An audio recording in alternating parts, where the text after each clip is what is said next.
പറഞ്ഞാൽ എന്താ? VMS പറഞ്ഞ ജാതി, ജന്മി, നാടുവാഴി വ്യവസ്ഥയും അതിൻ്റെ മേലെ ബ്രിട്ടീഷ് സാമ്രാജ്യം. നൂറ്റാണ്ടുകളായിട്ട് തുടരുന്ന ജാതി വ്യവസ്ഥ RSകാരും BJPക്കാരും പറഞ്ഞതുപോലെ ഈ ജാതി വ്യവസ്ഥ ഉണ്ടായതല്ല, ഉള്ളതാണ് എന്നൊക്കെ അവർ പ്രസംഗിക്കുക. ഉള്ളതാണെന്നാണ്. അതിന് മറുപടി പറഞ്ഞ ഏറ്റവും പ്രധാനപ്പെട്ട മഹാനായ ദാർശനികൻ ചട്ടമ്പി സ്വാമികളാണ്. ചട്ടമ്പി സ്വാമികൾ പറഞ്ഞത് അങ്ങനെ ഉണ്ടായതല്ല, ഉണ്ടാക്കിയതാണ്. അത്രയൊന്നും വർഷമായിട്ടില്ല. 8-ാം നൂറ്റാണ്ടോടുകൂടിയാണ് ബ്രാഹ്മണ മേധാവികൾ ബ്രാഹ്മണ്യം കേരളത്തിലേക്ക് അടിച്ചു കയറ്റിയത്. അതിൻ്റെ തുടർച്ചയിലാണ് യഥാർത്ഥത്തിൽ ജാതി വ്യവസ്ഥ ശക്തിപ്പെട്ടത്. തൊഴിൽ വിഭജനത്തെ അടിസ്ഥാനപ്പെടുത്തി എല്ലാമുള്ള കാര്യങ്ങൾ മുമ്പേ ഉണ്ട്. പക്ഷെ ബ്രാഹ്മണ്യത്തെ അടിസ്ഥാനപ്പെടുത്തിയുള്ള തൊഴിൽ വിഭജനവും അതിനെ അടിസ്ഥാനപ്പെടുത്തിയുള്ള ജാതിയും ചട്ടമ്പി സ്വാമികൾ വളരെ ദാർശനികനായ മനുഷ്യൻ പറഞ്ഞു. അത് 8-ാം നൂറ്റാണ്ടുണ്ട്. തൊട്ടുകൂടായ്മയും തീണ്ടിക്കൂടായ്മയും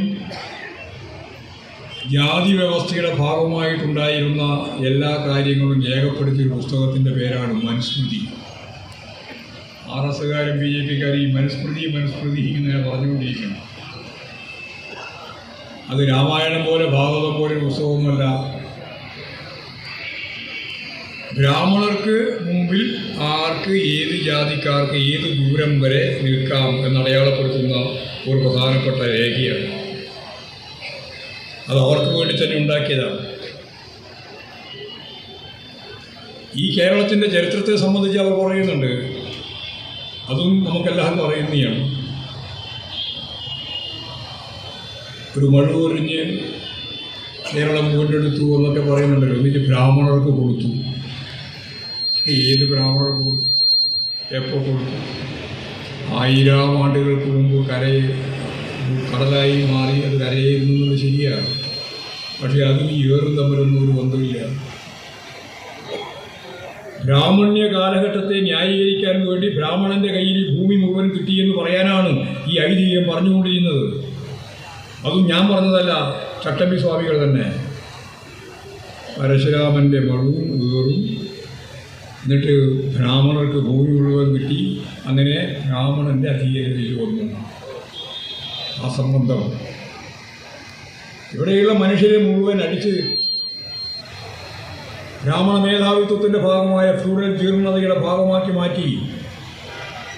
തൊട്ടുകൂടായ്മയും തീണ്ടിക്കൂടായ്മയും നിഴലുകൾ തമ്മിൽ കൂട്ടിമുട്ടിക്കൂടാ. സവർണൻ പോകുന്ന വഴിയിലൂടെ അവർണൻ പോകുമ്പോൾ എവിടെയെങ്കിലും സവർണനുണ്ടോ എന്ന് അറിയാൻ പറ്റാത്തതുകൊണ്ട് പോയി പോയി എന്ന ശബ്ദമുണ്ടാക്കിയിട്ട് വേണം അവർണന് പോകാൻ. ഇതിൻ്റെ ഏത് സംസ്കാര? ചിലർ പറയും ആർഷാഭാരത സംസ്കാരം, സനാതന ധർമ്മം പോകും. എവിടെയുള്ള സനാതന ധർമ്മം? ഏത് കാലം? അസംബന്ധങ്ങൾ എഴുന്നള്ളിച്ച് അതിന് ചരിത്രത്തിൻ്റെ പശ്ചാത്തലമൊരുക്കാൻ പുരാണത്തെ ഉപയോഗിക്കുക. സനാതനധർമ്മം, ആർഷാഭാരതം എല്ലാം പറയുന്ന കാലമിതാ. അടിമ തുല്യമായിട്ട് ജീവിച്ച പാവപ്പെട്ട മനുഷ്യൻ്റെ ഏറ്റവും ജീർണമായ, ജീവിക്കാനാവാത്ത ഫ്യൂഡൽ വ്യവസ്ഥയുടെ ആസ്ഥാന കേന്ദ്രം. അതാണ് ഈ കേരളത്തിൽ കണ്ടത്, അതാണ് ഇന്ത്യയിൽ കണ്ടത്. അങ്ങനെ ഒരു ഭൂതകാല ചരിത്രമാണ് കേരളത്തിനുള്ളത്. അല്ലാതെ കണ്ണഞ്ചിപ്പിക്കുന്ന ഒരു ഭൂതകാലമുണ്ട് എന്നൊക്കെ RSകാരും BJPക്കാരും പറയുമ്പോൾ അങ്ങനെ ഉണ്ടായിരുന്നോ എന്ന് ധരിക്കണ്ട. ഇല്ല. അപ്പോഴാണ് നമ്മൾ ഒരു കാര്യം, കുട്ടനാടൻ മേഖലയിൽ പാവപ്പെട്ട കർഷക തൊഴിലാളിയെ എന്തും ചെയ്യാൻ അവർക്ക് അവകാശമുണ്ടായിരുന്നു. ചിറ ഉറപ്പിക്കാൻ, ചിറ എന്ന് പറഞ്ഞാൽ ബണ്ട് ഉറപ്പിക്കാൻ ചളി കൂട്ടി അതിലേക്ക് ജീവനുള്ള മനുഷ്യനെ പിടിച്ചു കൊണ്ടുവന്ന് ജീവനോടെ ഈ ചളിയിൽ കൂട്ടി അവൻ്റെ മജ്ജയും മാംസവും രക്തവും എല്ലും എല്ലാം ഇടിച്ച് കൂട്ടി ബണ്ടുറപ്പിച്ചു. ആരും ചോദിക്കാനും പറയാനും ഉണ്ടായിരുന്നില്ല. അതായിരുന്നു കേരളത്തിൻ്റെ പൂർവ്വകാല ചരിത്രം. മുണ്ടാൻ അവകാശമില്ലാതിരുന്ന പാവപ്പെട്ട മനുഷ്യൻ പിന്നെ എങ്ങനെയാണ് ലോകത്തിന് മുമ്പിൽ തല ഉയർത്തിപ്പിടിക്കുന്ന മലയാളിയായത്? അതിന് ഇപ്പോഴുള്ള ചരിത്രമാണ്, അത് വളരെ ഭൂതകാലമല്ല, ആധുനിക ചരിത്രം. ആധുനിക ചരിത്രത്തിൻ്റെ ഭാഗമാണ്. അത് അങ്ങനെ തന്നെ മനസ്സിലാക്കണം. വിവേകാനന്ദ സ്വാമികൾ കേരളത്തിൽ കേരളമില്ല, അന്ന് 3 വർഷമാണ്. ഇവിടെ വന്നപ്പോൾ വിവേകാനന്ദ സ്വാമി പറഞ്ഞു, ഇതൊരു ഭ്രാന്താലയമാണ്. മനുഷ്യനെ ഇടിച്ചു കൂട്ടി ചിറകെട്ടിയ കാലം, മനുഷ്യനായി ജീവിക്കാനാവാത്ത ജീർണതയുടെ കാലം, അതിൻ്റെ ആശയ പരിസരം മുഴുവൻ അന്ധവിശ്വാസ ജടിലം.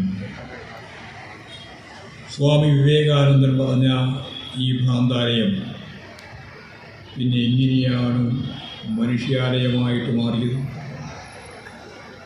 അത്രയൊന്നും വർഷമായിട്ടില്ല. അതിന് വലിയ ഭൂതകാല ചരിത്രമൊന്നുമില്ല. പുതിയ കേരളത്തിൽ സൂക്ഷ്മമായി പരിശോധിച്ചാൽ ഏതാണ്ട് ഒരു 1930കളുടെ മധ്യം കോൺഗ്രസ് സോഷ്യലിസ്റ്റ് പ്രസ്ഥാനം ഒരു ജനകീയ പ്രസ്ഥാനം എന്ന രീതിയിൽ മുന്നോട്ടേക്ക് പോകും. അത് കഴിഞ്ഞ് 37-ൽ കമ്മ്യൂണിസ്റ്റ് പാർട്ടിയുടെ ആദ്യത്തെ സീറ്റ് കോഴിക്കോട്, 39-ൽ പാറപ്പുറ കമ്മ്യൂണിസ്റ്റ് പാർട്ടിയുടെ സംസ്ഥാന ഘടകം, അധ്വാനിക്കുന്ന തൊഴിലാളി വർഗത്തിൻ്റെ വർഗപരമായ പോരാട്ടത്തിൻ്റെ ഉത്ഭവം,